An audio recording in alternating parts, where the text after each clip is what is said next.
And it's a very different derby in Perth. Well, it's not that different. Freo still lost for the 11th time in a row. Probably glad there was no one there to see it. And for most of this year, parts of regional Australia have been overwhelmed by an unfolding natural disaster.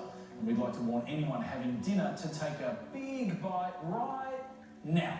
Rural New South Wales is being hit by an out-of-control mouse plague, with shocking video showing thousands of rodents swarming across crops and blanketing highways. Oh, this is nightmare stuff. Yeah, even my nightmares aren't that gross. It's a crisis that has been compared to the spread of COVID, while local cats have just given up.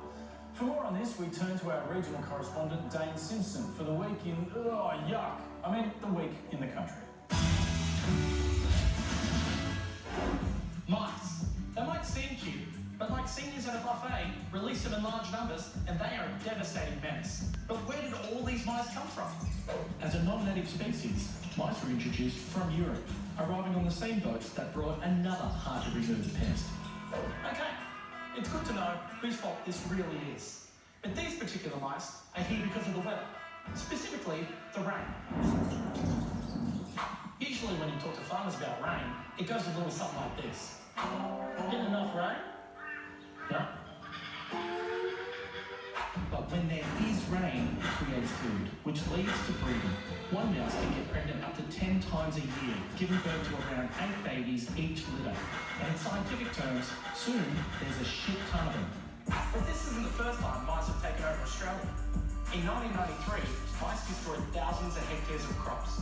And in 2011, they cost farmers in the southeast more than $300 million. I could really use $300 million. Oh yeah, what for? Tractors and shit. The effect of the current plague has been devastating. Farmers are losing entire crops, businesses are shutting down, and the mice are taking over people's land.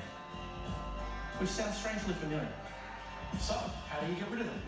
Some people think a direct approach is the answer, like this dude from the 80s, using a sophisticated tool of fire. But in today's PC culture, setting animals on fire is frowned upon. That's why we need to come up with more creative solutions, like poison being delivered by drones, which is a real thing people are doing. Or you could do what they did in the good old days, hire some weirdo with a dumb hat and a flute. Like this guy. Thanks for coming, Steve. The only problem is, what if the flute players breed? Oh, shit.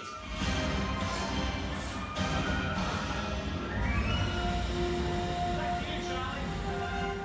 Dane Simpson there, doing his bit and loving it. To Tuesday and Microsoft Code.